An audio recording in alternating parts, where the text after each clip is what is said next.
Hi everyone, welcome to my channel. Welcome to Invest Mentor series. So இப்போ இந்த invest mentor சீரீஸ்ல வந்து பார்த்தீங்கன்னா நியூ பிகினர்ஸுக்காக வந்து பார்த்தீங்கன்னா பேசிக்ஸான இன்புட்ஸ் எல்லாம் கொடுக்கலாம்னு இருக்கோம்.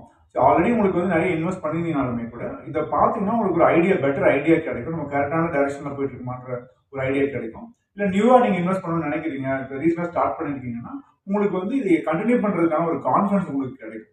ஸோ மியூச்சுவல் ஃபண்ட்ஸில் நம்ம இன்வெஸ்ட் பண்ணும்போது சிஸ்டமேட்டிக் இன்வெஸ்ட்மெண்ட் பிளான் மூலமாக இன்வெஸ்ட் பண்ணுறது அட்வான்டேஜ். ஏன்னா நம்ம லாங் டேர்முக்கு வந்து ஈஸியாக வெல்த் கிரியேட் பண்ண முடியும்.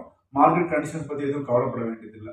ஸோ இப்போ இந்த எஸ்ஐபியில் வந்து பார்த்தீங்கன்னா எஸ்ஐபின்னு சொல்கிறாங்க, ஸ்டெப் அப் எஸ்ஐபின்னு சொல்கிறாங்க, லிமிடெட் பீரியட் எஸ்ஐபின்னு சொல்கிறாங்க, மியூச்சுவல் ஃபண்டு சொல்கிறாங்க. ஸோ இந்த மாதிரி கன்ஃபியூஷன் எல்லாமே இருக்குது. ஸோ மியூச்சுவல் ஃபண்ட்ஸுக்கும் வேற எஸ்ஐபி வேறன்ற வேற நிறைய பேர் நினைச்சுக்கிறாங்க. ஸோ மியூச்சுவல் ஃபண்ட்ஸ்ன்றது ஒரு இன்வெஸ்ட்மெண்ட். அதில் வந்து நம்ம கட்டுற மெத்தட் இருக்குல்ல, எங்கிட்ட ஒரு 10 லட்ச ரூபாய் இன்னைக்கு பணம் இருக்குன்னா லம்சமாக ஒன் டைமாக 10 லட்ச ரூபாய் முதலீடு நான் செய்யலாம். என்கிட்ட அவ்வளோ பணம் இல்லை, என்னோட சேலரியில இருந்து நான் ஒரு மாதம் ஒரு 2000 ரூபாய் 5000 ரூபாய் நான் இன்வெஸ்ட் பண்ணலாமான்னா அது வந்து அந்த இன்னும் மாதம் ரெகுலராக இன்வெஸ்ட் பண்ணுற மெத்தடுக்கு பேர் தான் சிஸ்டமேட்டிக் இன்வெஸ்ட்மெண்ட் தான் எஸ்ஐபி நம்ம சொல்கிறோம். ஸோ இப்போ இந்த எஸ்ஐபி வந்து எதுக்கெல்லாம் நம்ம மெயினாக பயன்படுத்தலாம் அப்படின்னா, இப்போ நிறைய பேர் வந்து பார்த்தீங்கன்னா எந்த வித கோல்ஸும் இல்லாமல் சார் நான் ஒரு இன்வெஸ்ட்மெண்ட் பண்ணணும் அப்படின்னு சொல்கிறாங்க. யூஸ்வலாக கோல்ஸ் இல்லாத இன்வெஸ்ட்மெண்ட் வந்து பார்த்தீங்கன்னா லாங் டேர்முக்கு கண்டினியூ பண்ணுறது ரொம்ப ரொம்ப டிஃபிகல்ட். கொஞ்ச நாள் இன்வெஸ்ட் பண்ணுவாங்க, சடனாக ஒரு ரெக்குயர்மெண்ட் வரும்போது அந்த ஷார்ட் டேர்ம் ரெக்குயர்மெண்ட்டாக இருக்கும், அதுக்காக நம்ம இன்வெஸ்ட்மெண்ட்டாக பிரேக் பண்ணிடுவாங்க. அப்போ என்ன ஆகும், காம்பவுண்டிங் எஃபெக்ட் வந்து ஒர்க் ஆகாது. அடிக்கடி நீங்கள் பணத்தை பிரேக் பண்ணிட்டே இருந்தீங்கன்னா. ஸோ அதனால நீங்கள் ஃபர்ஸ்ட் வந்து என்ன பர்பஸ்க்காக இன்வெஸ்ட் பண்ண போறீங்க அப்படின்றத ஃபர்ஸ்ட் நீங்கள் டிஃபைன் பண்ணணும். ஒரு எக்ஸாம்பிளுக்கு நம்ம இப்போ வந்து பார்த்தீங்கன்னா எஸ்ஐபி வந்து ஒரு ஒரு கிளைண்ட் எங்கிட்ட நேற்று கால் பண்ணியிருந்தாரு.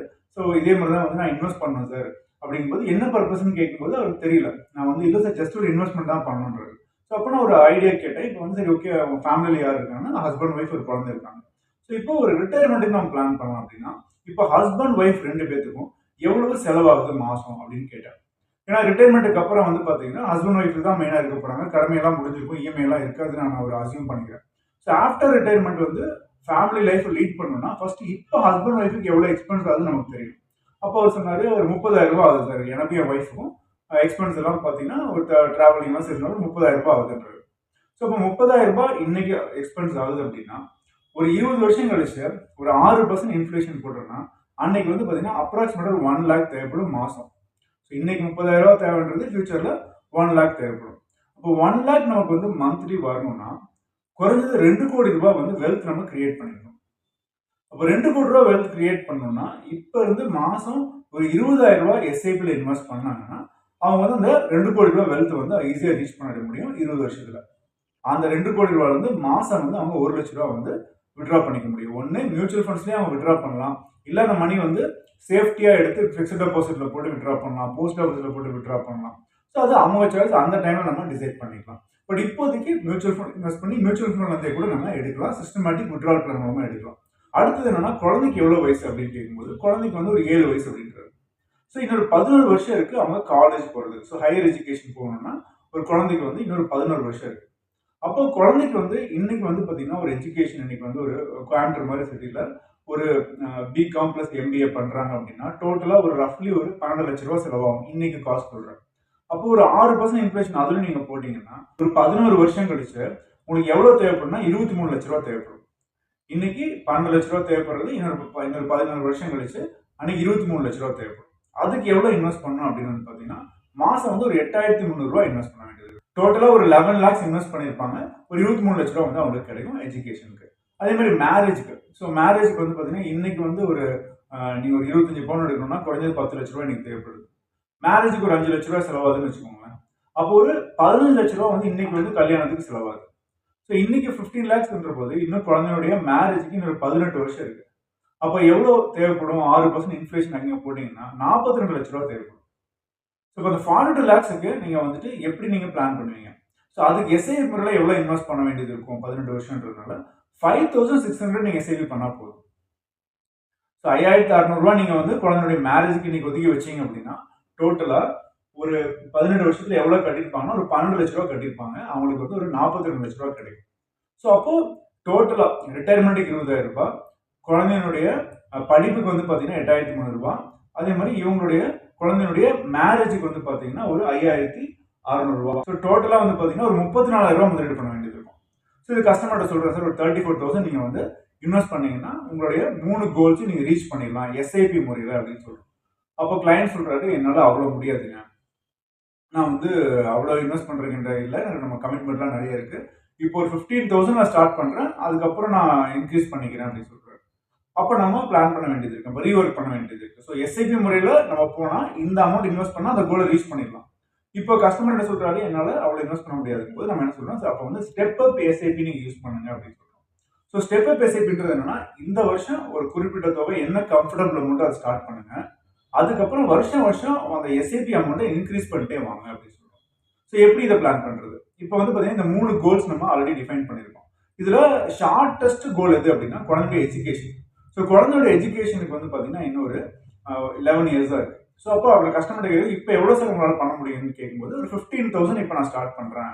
வருஷம் வருஷம் ஆனால் இன்க்ரிமெண்ட் வரும்போது நான் இன்க்ரீஸ் பண்ணிக்கிறேன் அப்படின்னு சொல்றாரு. சரி ஓகேன்னு நம்ம ரீவொர்க் பண்றோம். அப்போ வந்து என்ன பண்றோம்னா, குழந்தையோட எஜுகேஷனுக்கு நம்ம வந்து தள்ளி போட முடியாததுனால, அவர் கட்டுற 15,000ல ஸ்ட்ரெயிட்டா ரூ. 8,300 பிளான் பண்ணபடி குழந்தையோட எஜுகேஷனுக்கு இன்வெஸ்ட் பண்ணிடுறோம். அப்போ அவர் தொடர்ந்து 11 வருஷம் ரூ. 8,300 எஜுகேஷனுக்காக அவர் பே பண்ணுவாரு. அந்த 11 வருஷம் கழிச்சு அவருக்கு அந்த 23 லட்ச ரூபா வந்து எஜுகேஷனுக்காக மணி ரெடியா இருக்கும். அதை அவங்க பயன்படுத்திக்கலாம். ஒண்ணு ஸ்ட்ரெயிட்டாவே ஃபுல்லா வித்ட்ரா பண்ணிக்கலாம். இல்ல எப்பெல்லாம் வருஷம் வருஷம் எவ்வளவு தேவையோ அதை பார்ஷியலா அவங்க வித்ட்ரா பண்ணிக்கலாம். இது வந்து எஜுகேஷனுக்காக. இப்போ ரிட்டையர்மெண்ட்டுக்கு எப்படி பிளான் பண்றது அப்படின்னா, பேலன்ஸ் அமௌண்ட் எவ்வளவு இருக்கு? 15,000 இன்வெஸ்ட் பண்றாரு. அதுல 8,300 நம்ம குழந்தையோட எஜுகேஷனுக்காக பண்ணிடுறோம். பேலன்ஸ் வந்து பாத்தீங்கன்னா 6,700 தான் இருக்கு. ஸோ அதுல நம்ம என்ன பண்றோம்னா, ஒரு ரூ. 1000 மட்டும் குழந்தையோட மேரேஜுக்குன்னு ஒதுக்கி வைக்கிறோம். பேலன்ஸ் 5,700 வந்து ரிட்டையர்மெண்ட்டுக்கு நம்ம ஒதுக்கி வைக்கிறோம். ஏன்னா ரிட்டையர்மெண்ட்டுக்கு வந்து கார்பஸ் ரொம்ப அதிகமா நமக்கு தேவைப்படுது. பட் மேரேஜுக்கு வந்து அவ்வளோ தேவைப்படல. ஸோ அப்போ ரூ. 5,700 வந்து நம்ம ரிட்டையர்மெண்ட்டுக்குன்னு ஒதுக்கி வைக்கிறோம். பிளஸ் வருஷம் வருஷம் நான் என்ன சொல்றேன்னா, ஒரு ரூ. 2,300 இன்க்ரீஸ் பண்ணிட்டே வாங்க. எஜுகேஷனுக்கு வந்து ஒரு ரூ. 8,300 நம்ம போயிடுச்சு அப்படின்னா, பேலன்ஸ் அமௌண்ட் எவ்வளோ இருக்கு? ரூ. 6,700 தான் இருக்கு. இந்த ரூ. 6,700ல குழந்தையுடைய மேரேஜுக்கு வந்து ஒரு ரூ. 1,000 எடுத்து வச்சா போதும். பேலன்ஸ் ரூ. 5,700 ரிட்டையர்மெண்ட்டுக்கு நம்ம எடுத்து வைக்கிறோம். ஏன் அப்படின்னா ரிட்டையர்மெண்ட் கார்பஸ் வந்து நமக்கு அதிகமாக தேவைப்படுது. ரூ. 2,00,00,000 தேவைப்படுது. இதுவே மேரேஜுக்கு வந்து பார்த்தீங்கன்னா 42 லேக்ஸ் தான் தேவைப்படுது. அப்போ அந்த ரூ. 2,00,00,000 உங்களுக்கு தேவைப்படுதுன்ற போது ரூ. 5,700 ஃபர்ஸ்ட் ஸ்டார்ட் பண்ணணும். அண்ட் ஒவ்வொரு வருஷமும் ஒரு ரூ. 2,500 நீங்க வந்து இன்க்ரீஸ் பண்ணிட்டே வரணும் எஸ்ஐபி அமௌண்ட். ஸோ முதல் வருஷம் ரூ. 5,700 அடுத்த வருஷம் ஒரு ரூ. 2,500 எக்ஸ்ட்ரா ஆட் பண்ணணும். அதுக்கு அடுத்த வருஷம் இன்னும் ரூ. 2,500 இன்க்ரீஸ் ஆட் பண்ணிட்டே வரணும். ரெகுலராக நீங்க ஆட் பண்ணிட்டே வரணும். அந்த ரெஸ்பான்சிபிலிட்டி உங்களுடைய இது. ஸோ அப்படி பிளான் பண்ணா மட்டும் தான் அந்த கோலை நீங்க ரீச் பண்ண முடியும்.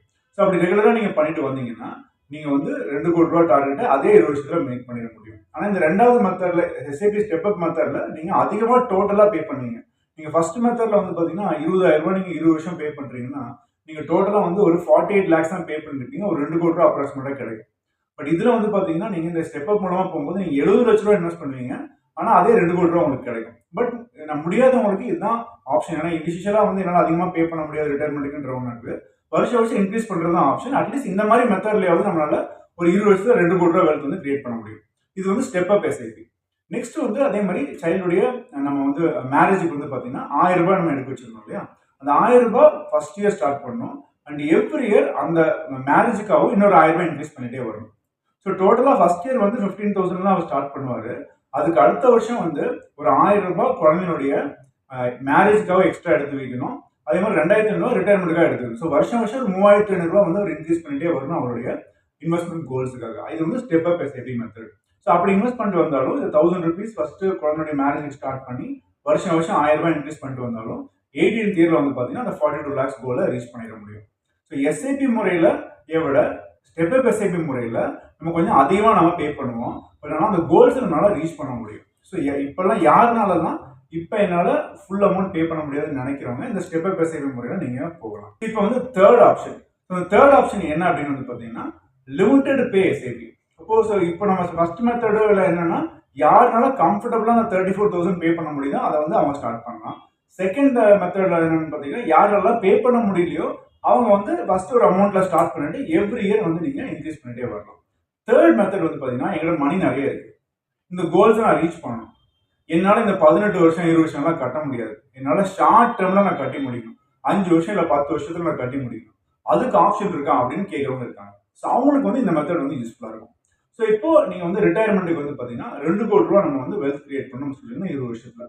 அப்போ நீங்க வந்துட்டு என்னால 20 வருஷம் வந்து தொடர்ந்து என்னால 20,000 கட்ட முடியாதுன்னு நினைக்கிறீங்கன்னா நீங்க 27,000 நீங்க பே பண்ணுங்க. வெறும் 10 வருஷம் மட்டும் பே பண்ணுங்க. ஸோ 10 வருஷம் நீங்கள் வந்து 27,000 பே பண்ணீங்கன்னா அதே 20 வருஷத்துல 2 கோடி ரூபா வெல்த் வந்து நீங்க ரீச் பண்ண முடியும். அதே மாதிரி குழந்தையோட எஜுகேஷனுக்கு நீங்க வந்து 8,300 11 இயர்ஸ் பே பண்றதுக்கு பதிலாக ஒரு 5 வருஷம் மாசம் 13,000 நீங்க இன்வெஸ்ட் பண்ணீங்கன்னா அதே 23 லட்ச ரூபா கோலை வந்து நீங்க ரீச் பண்ணிட முடியும். சேம் குழந்தைகளுடைய மேரேஜுக்கு வந்து பாத்தீங்கன்னா 42 lakhs தேவை. ஸோ அதே மாதிரி நீ 18 வருஷம் பே பண்றதுக்கு பதிலாக 10 வருஷம் 5,700 ரூபாய் ஸ்டார்ட் பண்றதுக்கு பதிலாக ஸ்ட்ரைட்டா 7,000 ரூபாய் நீங்க இன்வெஸ்ட் பண்ணுங்க. 10 வருஷம் கூட இன்வெஸ்ட் பண்ணுங்க. 18வது வருஷம் வந்து பார்த்தீங்கன்னா சேம் 42 lakh கோல்ஸ் வந்து நீங்கள் ரீச் பண்ண முடியும். இது எல்லாமே ஒரு 12% கேல்குலேஷனில் கேல்குலேட் பண்ணியிருக்கேன். ரிட்டையர்மெண்ட்டுக்கு, குழந்தையோட எஜுகேஷனுக்கு, மேரேஜுக்கு இது எல்லாமே அப்ராக்சிமேட்டாக 12% ரிட்டர்ன் கிடைச்சிது அப்படின்னா இந்த வேல்யூ கிடைக்குன்றது தான் இந்த கேல்குலேஷனுக்கு நம்ம யூஸ் பண்ணியிருக்கோம். இன்ஃப்ளேஷன் வந்து 6% நம்ம கேல்குலேட் பண்ணியிருக்கோம். இது வந்து ஒரு அசம்ஷன் தான் இது. பட் ரியாலிட்டியில் வந்து பார்த்தீங்கன்னா ப்ளஸ் ஒரு மைனஸ் கண்டிப்பாக இருக்கும். இது எதை பேஸ் பண்ணி இந்த அசம்ஷன் எடுத்திருக்கோம் அப்படின்னா இந்தியாவுடைய ஜிடிபி வந்து ஆவரேஜாக ஒரு 6% ஏறுது, ப்ளஸ் இன்ஃப்ளேஷன் வந்து 6% ஏறுது. ஸோ அதுதான் வந்து ரியல் எக்கானமின்னு சொல்லுவாங்க. ஸோ அந்த ரியல் எக்கானமி ஆவரேஜாக 12% க்ரோ ஆகும்போது நமக்கு அந்த ரிட்டர்ன்ஸ் வந்து நமக்கு கம்ஃபர்டபுளாக நமக்கு கிடைக்கும். ப்ளஸ் இந்தியாவில் வந்து எக்கானமி வந்து பார்த்தீங்கன்னா டெவலப்பிங் கண்ட்ரியாக இருக்கிறதுனால நெக்ஸ்ட் 10 to 15 இயர்ஸ் வந்து க்ரோத் வந்து ஃபினாமினலாக இருக்கும். So invest in Indian companies. Indian கம்பெனிஸில் டாப் 500 கம்பெனிஸில் மியூச்சுவல் ஃபண்ட்ஸில் இன்வெஸ்ட் பண்ணுறதுனால நமக்கு ஆவரேஜாக 12 to 15% கிடைக்கிற வாய்ப்புகள் நிறைய இருக்குது. இன்வெஸ்ட் பண்ணும்போது என்ன ஸ்கீம்ஸ்ல இன்வெஸ்ட் பண்ணணும் அப்படின்றதெல்லாம் பார்த்தீங்கன்னா உங்களுடைய ரிஸ்க் ப்ரொஃபைலை பொறுத்து நீங்கள் சூஸ் பண்ணணும். சில பேருக்கு ரிஸ்க் எடுக்க கெப்பாசிட்டி இருக்கும், அவங்களுக்கு ரிஸ்க் எடுத்தால் பயப்படாமல் செய்வாங்க. ஸோ அவங்க வந்து பார்த்தீங்கன்னா டேரெக்டாக மிட் கேப் ஸ்மால் கேப்பில் போகலாம். சில பேருக்கு எனக்கு ரிஸ்க் அதிகமாக எனக்கு எடுக்க வேண்டாம் சார், நான் வந்து எனக்கு கம்ஃபர்டபுளாக இருக்கணும், நான் வந்து ரிஸ்க் எடுக்க விரும்பலன்றவங்க லார்ஜ் அண்ட் மிட் கேப்பில் இன்வெஸ்ட் பண்ணலாம். ரொம்ப கன்சர்வேட்டிவாக வேணுன்றவங்க ஹைபிரிட் ஃபண்ட்ஸ் மாதிரி நீங்கள் இன்வெஸ்ட் பண்ணலாம். ஸோ ஹைபிரிட் ஃபண்ட்ஸ் மாதிரி இன்வெஸ்ட் பண்ணீங்கன்னா நீங்கள் ரிட்டர்ன்ஸ் எக்ஸ்பெக்டேஷன் வந்து ஒரு 10% தான் நீங்கள் வச்சுக்கணும். ஸோ நிறைய பேர் லாஸ்ட் ஒரு 3 இயர்ஸாக வந்து பார்த்தீங்கன்னா ரிட்டர்ன்ஸ் எல்லாம் 30% 40% சில ஃபண்ட்ஸ் எல்லாம் கிடைச்சிருக்கிறதுனால அதே மாதிரி ரிட்டர்ன்ஸ் வந்து லைஃப் லாங் கிடைக்கும் நிறைய பேர் நினைக்கிறாங்க. அவ்வளோலாம் கிடைக்காது. ஏன்னா ஒரு லாஸ்ட் 3 இயர்ஸாக மார்க்கெட் வந்து ஃபாலே ஆகாமல் க்ரோ ஆயிருக்கு. ஒரு 2022 மட்டும் லைட்டாக ஒரு கரெக்ஷன் இருந்தது, பட் பெரிய கரெக்ஷன் எதுவுமே வரல. ஸோ அதனால லாஸ்ட் 3 இயர்ஸ் வந்து நல்லா பர்ஃபார்மன்ஸ் இருக்கிறதுனால அதே மாதிரி ரிட்டர்ன்ஸ் கிடைக்கும் நிறைய பேர் நினைச்சிட்டு இருக்காங்க. அவ்வளோலாம் கிடைக்கிறதுக்கான வாய்ப்புகள் ரொம்ப ரொம்ப குறைவு. கிடைச்ச சந்தோஷம் அந்த போனஸாக நீங்கள் எடுத்துக்கோங்க. But have a fair expectation. ஒரு ஹைபிரிட் ஃபண்ட்ஸ் மாதிரி நீங்கள் இன்வெஸ்ட் பண்ணுறீங்கன்னா 10% எக்ஸ்பெக்டேஷன் வச்சுக்கோங்க. லார்ஜ் கேப்ல இன்வெஸ்ட் பண்ணுறீங்கன்னா 10 to 12 எக்ஸ்பெக்டேஷன் வச்சுக்கலாம். இதே மிட் கேப் ஸ்மால் கேப்ல இன்வெஸ்ட் பண்ணுறீங்கன்னா 12 to 15% வந்து எக்ஸ்பெக்டேஷன் நீங்கள் வச்சுக்கலாம். அப்போ அதிகமான ரிட்டர்ன்ஸ் கிடைக்குன்னா அதிகமான ரிஸ்க்கும் அந்த கேட்டகரியில் இருக்குன்றது நீங்கள் புரிஞ்சுக்கணும். பட் மியூச்சுவல் ஃபண்ட்ஸ்ன்றதே வந்து பார்த்தீங்கன்னா இந்த ஸ்டாக் மார்க்கெட்டில் இருக்க ரிஸ்க்கை வந்து ரெடியூஸ் பண்ணுற வேலை தான் பார்க்குறாங்க. மியூச்சுவல் ஃபண்டில் என்ன இன்வெஸ்ட் பண்ணும்போது நம்ம முக்கியமான விஷயம் என்ன பார்க்கணும்னா ஃபர்ஸ்ட் என்ன பர்பஸ்க்காக இன்வெஸ்ட் பண்ணுறோன்னு பார்க்கணும். நெக்ஸ்ட் எவ்வளோ டியூரேஷன் இருக்குன்னு பார்க்கணும். நீங்கள் வந்து ஒரு 2 இயர்ஸ் 3 இயர்ஸ்க்கெல்லாம் நீங்கள் வந்து இன்வெஸ்ட் பண்ணணும்னு நினைக்கிறீங்கன்னா ஈக்விட்டி ஃபண்டில் இன்வெஸ்ட் பண்ணக்கூடாது. ஈவன் ஹைபிரிட் ஃபண்ட்ஸில் கூட நீங்கள் இன்வெஸ்ட் பண்ணக்கூடாது. பியூர் டெட் ஃபண்ட்ஸில் இல்லை பேங்க் கேபிட்டல் கூட நீங்கள் வச்சுக்கலாம். உங்களால் ஒரு 4 to 5 இயர்ஸ் கண்டிப்பாக என்னால் இன்வெஸ்ட் பண்ண முடியும், தொடர்ந்து என்னால் 5 இயர்ஸ் பணம் தேவைப்படாது அப்படின்ற மாதிரி இன்வெஸ்ட் பண்ணுறது மட்டும்தான் மியூச்சுவல் ஃபண்டில் நீங்கள் இன்வெஸ்ட் பண்ணணும். ஏன்னா ஷார்ட் டேர்மில் அப்ஸ் அண்ட் டவுன்ஸ் வரும்போது உங்களுக்கு லாபம் கிடைக்கும் வாய்ப்புகள் இருக்கு. அதே சமயம் மார்க்கெட் டவுன் ஆச்சுன்னா நமக்கு 1 லட்ச ரூபா போட்டிருக்கோம், அது வந்து 80,000 வாய்ப்புகள் இருக்கு. பட் ரிஸ்க் வந்து 100% கேபிட்டல் குறைக்கான வாய்ப்புகள் ரொம்ப ரொம்ப குறைவு.